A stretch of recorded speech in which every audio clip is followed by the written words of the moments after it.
So the reason I do the introductory videos is because we spend a lot of time in trainings doing the introductions. Who am I? Who are you? Let's all get to know each other. And you didn't pay for all that. And yes, it is a community, and we like you all to work together. That's kind of part of the whole being a teacher, being a student relationship. However, I think we've learned something in the past couple of years that for our time, our value of time and our value of money, maybe these type of things can be put online, so that way you don't have to do the Friday night like we used to do. So back in the early days of my yoga teacher trainings, you would start on a Friday night, you get about 3.5 hours in, and most of that was, again, getting settled in, getting to know each other, maybe a practice, a little bit of instruction, and then you pick it all up and go home. So we're going to get a lot of that stuff out of the way right now. I'm going to introduce myself, introduce restorative teacher, or restorative yoga rather, and the process of restorative teacher training. And I'm kind of laughing because I want to do this. You ladies who are watching, not so much the gentlemen probably, but the ladies who are watching understand what I'm saying. I want to do this. Look, 10 years. 10 years. Anyway, so that's your laugh for the day. Who am I? I am Michelle Benton. You've signed up for this teacher training. You probably know me already. I do believe I have one person that I may not have met in person, but that's okay because we will get to know each other by the end of the weekend. I had started out in my yoga practice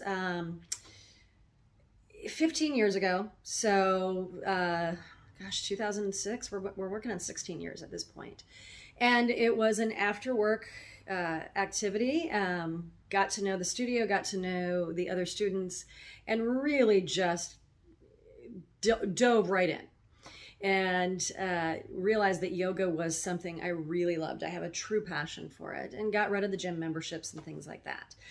And then 5 years later, really at the urging of my own mother, who, this is out of her character for anybody that knows her, said, I'm going to give you the deposit. Why don't you go ahead and do that 200-hour teacher training that your friend has been talking about?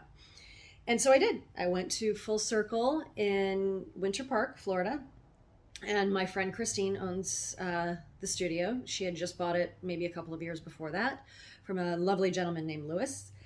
And Saraswati Devi was her teacher, her 200-hour teacher, and she brought her in, and the two of them conducted this 200-hour training, which was very comprehensive, but focused a lot on Ashtanga and heated flow yoga. So we did a lot of heat, we did a lot of Ashtanga, we did a lot of flow, tiny bit of restorative and yin. And then a couple of years later, after I'd been teaching yin for a while, and I had done 60 hours of yin teacher training with Joe Barnett, then my teacher at the time that I was working for, my Linda Morales, restorative is one of her specialties because she has an Iyengar base. Get deeper into that in just a moment. But to figure out if I wanted to do my advanced training with my Linda, I took a 40-hour training with her that was another comprehensive, but a mini. So it was 10 hours of restorative, 10 hours of yin, 10 hours of gentle, and 10 hours of hatha. And that gave me the inspiration then to go on with her and get my 615-hour training certificate. So more of an advanced training certificate that prepared me for teaching workshops and teacher trainings eventually, which now I do. So that's where the original restorative came from. I didn't teach it. I taught way more yin. I have thousands of hours of yin yoga teaching under my belt. So then we advanced to truly 6 months, maybe a little bit more before the COVID lockdowns.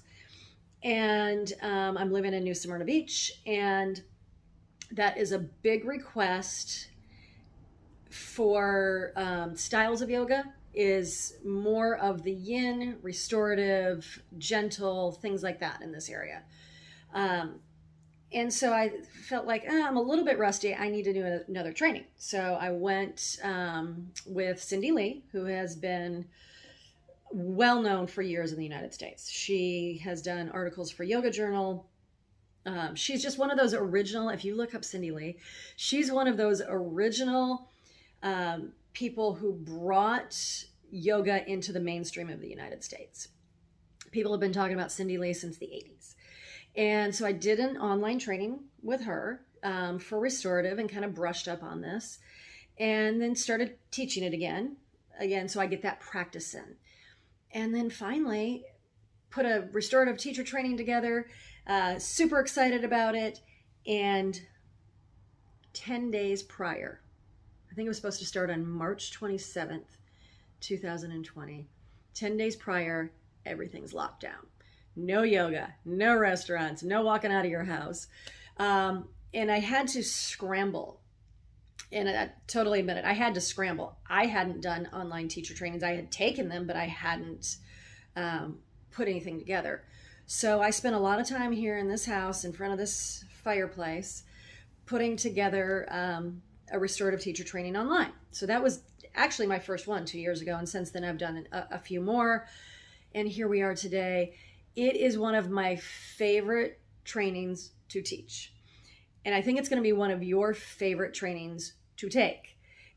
Super fun. We break down 14 poses. Sounds like nothing if you've done a hatha or flow training, because we got 74 poses in those. But 14 poses, we break down all the modifications, different ways to prop, what they do, the muscular benefit to each one, and then of course the relaxation response.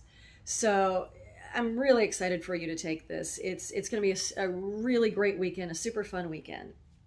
And then let's get to what is restorative yoga, because there is some confusion. I get this question a lot. What is the difference between restorative and yin? Now, the book that I picked for you to be your training book, I have a manual for you also that you're going to receive on Saturday morning.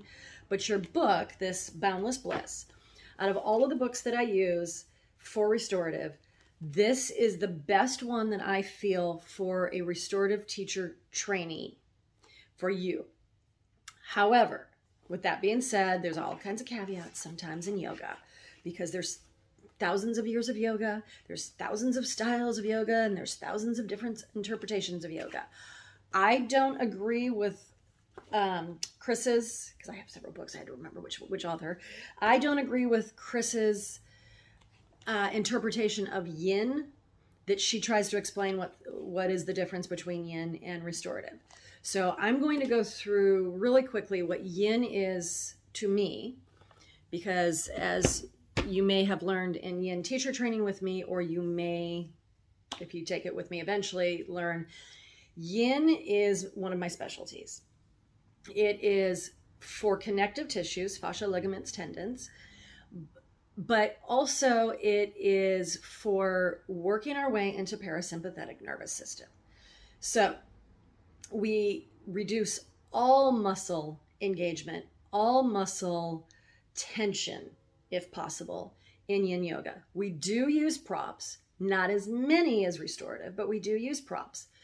The difference might be, though, yin can be uncomfortable because you are getting into positions and staying there for several minutes and trying to lengthen or reduce tension or reduce congestion in all of those connective tissues.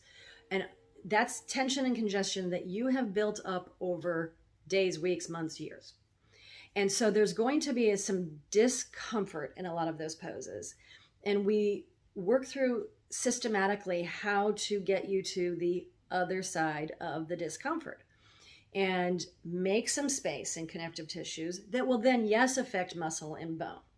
But it's all physically about connective tissue.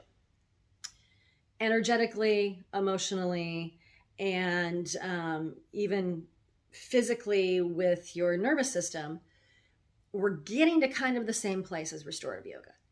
Now, restorative yoga, to me, in the way I teach it, because I come from that background of my teacher, my Linda, who is Iyengar based. And Iyengar was the first one to introduce restorative poses with lots of props.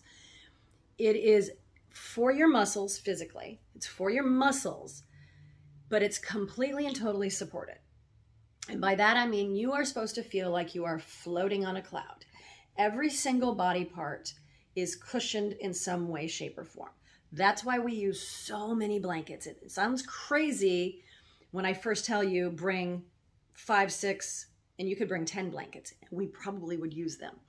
So even in a pose where maybe your arms would end up on the floor, we're going to take blankets and cushion your arms so that you are completely and totally supported to trigger the relaxation response. But also, we're still working muscle. Unlike Yin, where we're trying to get into that connective tissue, deep into the connective tissue, which may cause discomfort, this is just about the muscles. A little bit in the spine too. That all kind of works hand in hand. So my version of, say, what's the difference between Yin and restorative is Yin is for connective tissues. It may be uncomfortable, but eventually you're going to get to parasympathetic nervous system, which is the opposite of fight or flight. Restorative yoga, it is for your muscles, but completely and totally supported so that you are very comfortable. We're trying to trigger the relaxation response, which will then eventually get you to parasympathetic nervous system, the opposite of fight or flight. And if that all doesn't make sense now, don't worry about it, because you have about 15, 16 hours in studio with me that we're going to practice these things and ask questions. And that aha moment ends up coming. Maybe it's Saturday, maybe it's Sunday, maybe it's, just about the time that you leave me. But that aha moment comes where you go, oh yeah, I feel it now. So that is my definition of restorative and what's the difference between Yin and restorative. So how we are going to flow being a yoga term, flow through on Saturday. Glasses on, glasses off, because I'm at that age that I can read distance. So we will start Saturday morning, and we'll start by getting everybody set up with all your props, knowing what your props are, and getting your own space set up. You will not have to move any of those props on Saturday night because we have the whole Good Vibe studio to ourselves this weekend. Then we'll go through a couple of quick poses so you can see what it feels like to be in a restorative pose. And then finally, we'll start breaking down poses. We will start breaking down those poses, all 14 of them. What are they for? What's your target area? How do you prop them? What are your modifications? How do you teach them? So we'll break down all 14 of those poses. We will be weaving in the anatomy throughout that. So you're going to be weaving in all of the anatomy of shoulders, spine, the shoulder muscles, the spine muscles, the I almost lost my train of thought there. The hamstrings, we're going to be weaving all of that in throughout those poses. We are going to work on breath work. We're going to work on meditation. And then from the teaching aspect, we will set it up so that you understand how a public class or a class in a studio, class in your home, wherever it is that you're teaching, how you set that up to create the most comfortable and relaxing space for your student that they can then trigger the relaxation response. Really fabulous weekend that we're going to have.